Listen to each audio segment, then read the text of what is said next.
Vamos falar do líder, pessoal? São Paulo Futebol Clube, um sufoco jogando no Morumbi contra a equipe do Fluminense, perdia por 1-0. Nadine Bastos vai se debruçar no lance da expulsão do Diego e dar a opinião dela a respeito desse lance já já. Oswaldo Pascoal, líder São Paulo, se tivesse ganhando por 1-0 e tomasse o empate, o resultado seria muito ruim, né? Mas como estava perdendo por 1-0 e acabou empatando o jogo, me parece que os jogadores saíram até satisfeitos, Pascoal. Mas é a situação, né? O São Paulo teve a expulsão muito cedo, né? Teve esse gol contra aí do Anderson Martins. E aí a torcida vai ao Sidão, não entendi nada. Não entendi por que a torcida vai ao Sidão. Talvez seja pelo passado dele ou pelo futuro, alguma coisa vai acontecer. No jogo ou nesse lance? No jogo. Passou, vai ao Sidão. A partida do gol. Aí, ó, a jogada toda que o Regis faz no gol de empate, ela é muito bonita. Ele dá um chapéu no lateral esquerdo do Fluminense de calcanhar. Perde a bola, ganha a bola e cruza para a cabeça do Trellis, que também entrou na partida, não começou como titular. Mas essa bola era muito mais a zaga, hein? Não, a bola era o Ayrton Lucas. O Ayrton Lucas estava muito bem no jogo, aí defensivamente foi uma tragédia. Foi quem errou no lance do gol.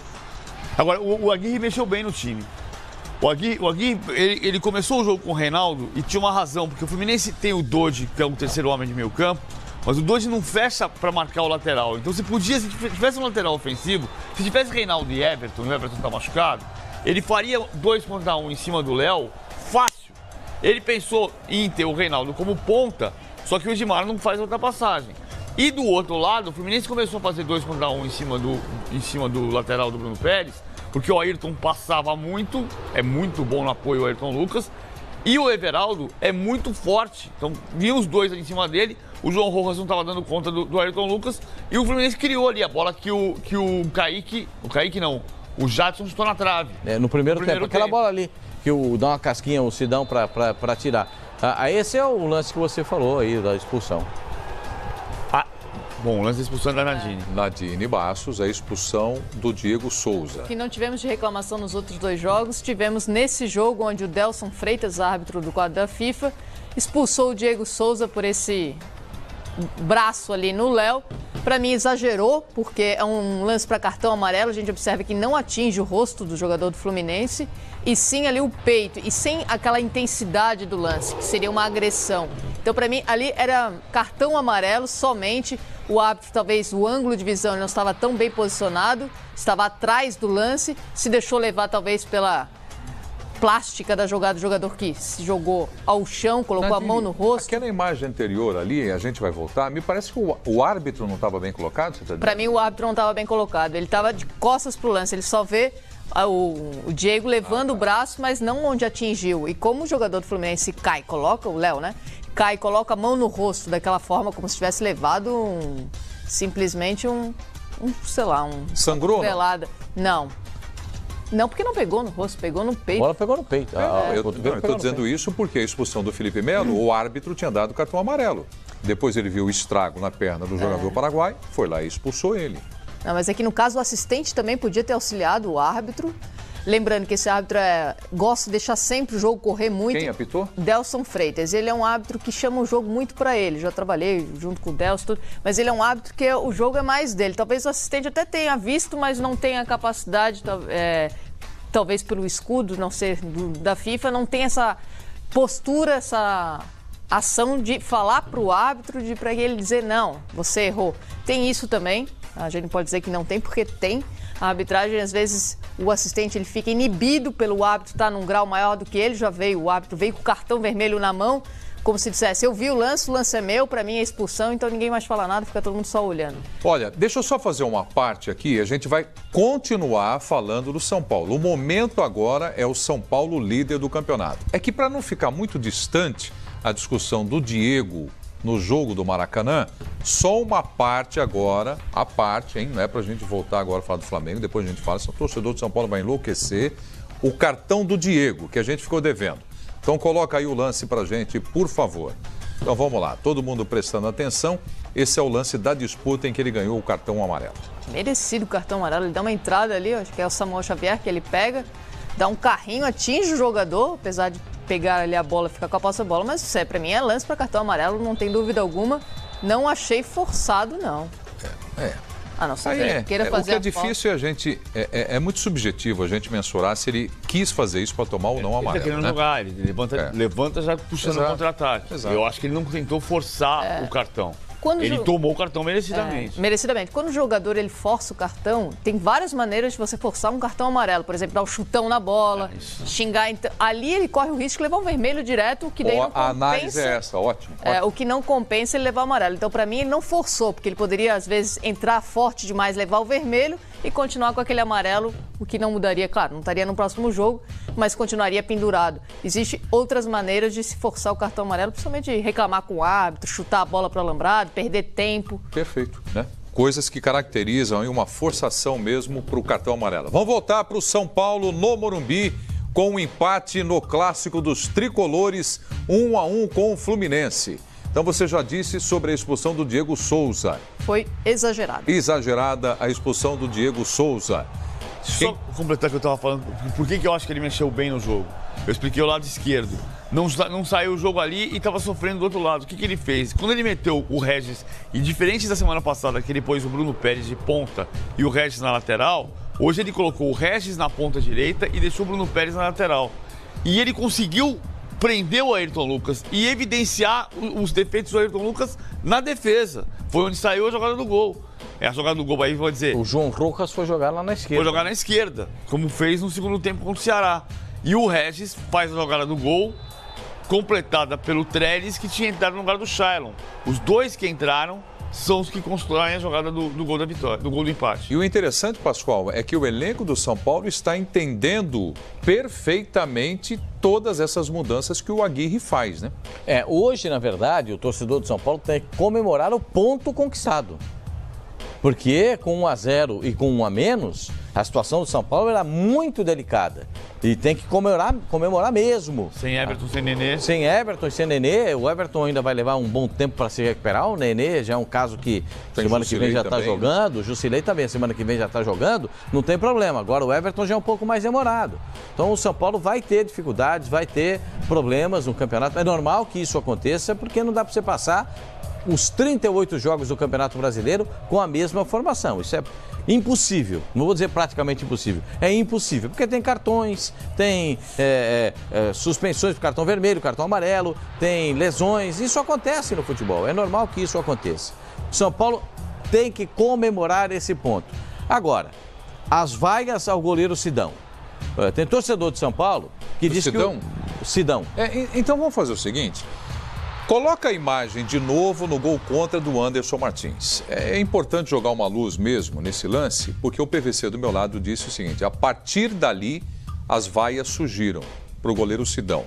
Ele teve culpa no gol contra do Anderson Martins? Não. Vamos colocar aquela imagem mais uma vez, então? No gol contra, ali está. Ia saindo do gol o Sidão, o gol contra do Anderson Martins. Falta comunicação. Ele está dizendo... Desculpa. Ele falou assim, eu falei. Exatamente quando você disse que falta comunicação. Ele faz sinal com a boca. Isso. Ó, agora. Olha lá. Você quer ver? Vamos colocar outra vez. Ali a saída, o Sidão. A impressão que ele diz é, eu falei, alguma coisa assim, ó. Tô falando com você. Mas aí é falha do Anderson Martins, gente. O próprio treinador de São Paulo falou na entrevista coletiva que a falha foi do Anderson Martins, que cabeceou para trás. É agora, essa imagem agora. Aí, olha aí, deixa eu só voltar com o Edmundo aqui, Pascoal, aí você vai falar também, que eu interrompi o Edmundo aqui, olha lá. Não, esses erros acontecem, porque se o Anderson Martins não corta, o jogador do Fluminense chegaria antes. Poderia chegar na bola antes. É o Jadson. Everardo, né? Everaldo? É o Jadson que estava ali. Jadson. Né? Então ele poderia ter chegado na bola antes e, sei lá, ter feito o gol. E aí falta comunicação, né? Tô saindo, é minha, sei lá, alguma coisa assim. E, enfim. Mas acontece, esses erros acontecem. Acho que o pior foi o erro do árbitro, né? Expulsar o Diego Souza, deixar o São Paulo com 1 a menos, que isso prejudicou muito a equipe do São Paulo. Se isso aí acontece, acho que é injusto, principalmente com o campeonato que faz o Sidão. Ele tem feito excelentes partidas E acho que nesse lance o Anderson Martins errou mais do que o goleiro. O Anderson justificou, e eu acho que ele está errado. Para mim, quem errou foi o Anderson Martins. Ele, na entrevista, disse que o estádio lotado dificultou a comunicação. Ele não viu o Sidão? Mas ele está querendo tanto estádio lotado há tanto tempo, quando tem 49 pessoas, Morumbi lindo, não pode ser culpa do estádio lotado. Não, mas não dá, mas aí atrapalha. Atrapalha porque o goleiro fala com ele e ele não ouve. Com todo respeito, o Anderson Martins deveria falar, gente, fui eu que falhei, peço desculpas, o Sidão não tem nada a ver com isso, eu errei, acabei botando a bola para dentro do gol, o São Paulo empatou porque eu acabei fazendo esse serviço aí. Ponto. Agora, a torcida do São Paulo reclama do Sidão na demora, porque às vezes o São Paulo, o Fluminense atacava, ele defendia. E a torcida, sabe o que é? 1-0 contra, e a torcida fica no veneno. Quebra a bola, não dá para quebrar a bola, tem um a menos. Não dá para toda hora quebrar a bola, tem um a menos. Porque o próprio Trellis, se você que é torcedor de São Paulo, vendo o jogo, o próprio Trellis falava pro Sidão assim, calma, deixa o pessoal sair, porque ele estava sozinho. Foi um lance claríssimo, ele fez isso. Que ele tinha a bola para repor em jogo e o Trellis pedia calma para todo mundo sair do campo de defesa. Deixa o pessoal sair, senão eu vou ficar aqui de novo brigando com os caras e não vou ter a bola. Então, às vezes, o torcedor de São Paulo fica com essa angústia, porque o time estava perdendo o jogo e com um a menos, e queria bola quebrada, e às vezes o goleiro não, tem que esperar um pouquinho para o time sair, para ele poder fazer um lançamento, para conseguir alguma coisa ofensiva. A ansiedade também. Eu sei que o Sidão não tem a simpatia do torcedor de São Paulo. O torcedor de São Paulo não gosta do Sidão, mas, poxa, um pouquinho de paciência também, né? A expulsão do Diego Souza e o São Paulo consegue um empate jogando no Morumbi, segue na liderança do Campeonato Brasileiro. Agora, há uma rodada que beneficiou bastante Palmeiras e Grêmio com as vitórias, né? Porque a diferença diminuiu. Isso é suficiente para preocupar o time de São Paulo ou não, PVC? O São Paulo ganhou um ponto, o São Paulo manteve a distância para o segundo colocado com uma rodada a menos. A conta para o São Paulo hoje tem que ser essa. É claro que ele pode olhar para o retrovisor, em vez de ter um carro só atrás, tem 5, tem 4. São 5 separados por 6 pontos. Mas a conta hoje tem que ser, como disse o Pascoal. Na sexta-feira, você olhando o meio-campo do São Paulo destroçado, até ficou menos destroçado do que parecia. O meio-campo do São Paulo, pensando que o Nenê é atacante, você vinha jogando com João Rojas, Hudson, Jusilei e Everton. Mais o Nenê. Desse meio campo tradicional normal, não jogariam o Hudson, o Jusilei, o Everton e o Nenê. Aí jogou o Hudson, sem a condição física ideal, mas jogou o Hudson, jogou bem, jogou corretamente. O Lisieiro participou de boa parte dessa arrancada pós-Copa do São Paulo. São Paulo é o melhor time pós-Copa com 22 pontos, 23 pontos. 23. Participou bastante dessa arrancada pós-Copa. Mas o titular era o Jusilei. Então, o time estava destroçado. Você vai jogar contra o Fluminense, que não tinha o Gilberto, não tinha o Pedro. Importantíssimo. Pedro, o Fluminense empatou com o São Paulo no Morumbi sem o Pedro, sem o Gum e de última hora sem o Gilberto, que sentiu o joelho. Mas, se olhando para o São Paulo, claro que a lógica era o São Paulo sentir muito porque o time na parte ofensiva estava destroçada. Os 4 juntos da frente, João Rojas, Everton, Nenê e Diego Souza, jogaram 7 jogos, ganharam 5. Empataram 1 e perderam um jogo.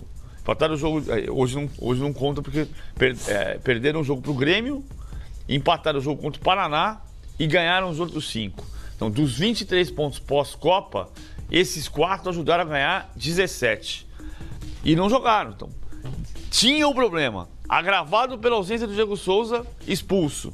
Aí se toma 1-0, o resultado hoje é olhar e dizer, ganhou, manteve a diferença e ganhou uma rodada. Análise tática, o gol do Trellis, gol do empate do São Paulo no Morumbi. Qual é o próximo jogo do São Paulo no campeonato? Atlético Mineiro.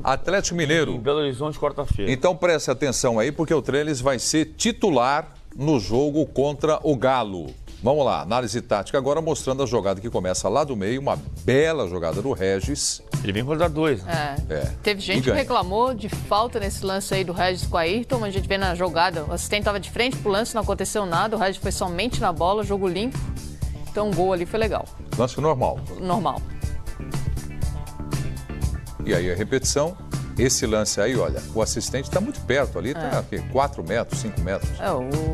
O Ayrton se atrapalhou ali. Na verdade, o Regis ganhou a vantagem, jogou na frente, teve quem reclamou de falta, mas não existiu.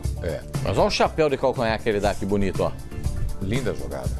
E o Ayrton Lucas vai atrás. Teve a chance, se recuperou e perdeu de novo. Pode falar, Percy. Não, eu ia falar que ele ganha no começo da jogada de 2 também, né? Depois ele vence o Ayrton Lucas, mas no começo da jogada eram 2. Mas veja o poder de reação do Trellis. O Trellis é mais rápido, ele reage mais rapidamente do que os 2 zagueiros do time do Fluminense. Só você repetir esse lance aí na tática, você vai ver que é mais paradinho, você vai ver que ele, o Trellis, quando o Regis domina a bola, dá um tapa no fundo, ele reage mais rapidamente. Explosão, né? A explosão dele é mais rápida porque a bola vem no fundo e aí não tem impedimento. E ele reage rapidamente e passa pelos zagueiros para fazer o cabeceio. É só você dar uma olhadinha que você vai ver, ó, o poder de reação do centroavante do São Paulo. Ele tá lá, ó, os zagueiros marcando, ó.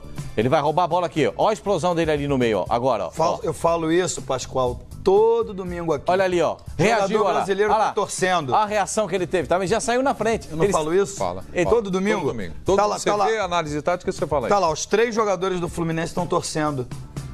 Tudo bem que tem um vacilo do Ayrton Lucas, né? Ele vacilou, se ele dá um chutão pra fora, não sai o gol. Mas repara no início da jogada, eu acho que é o Digão principalmente que chega.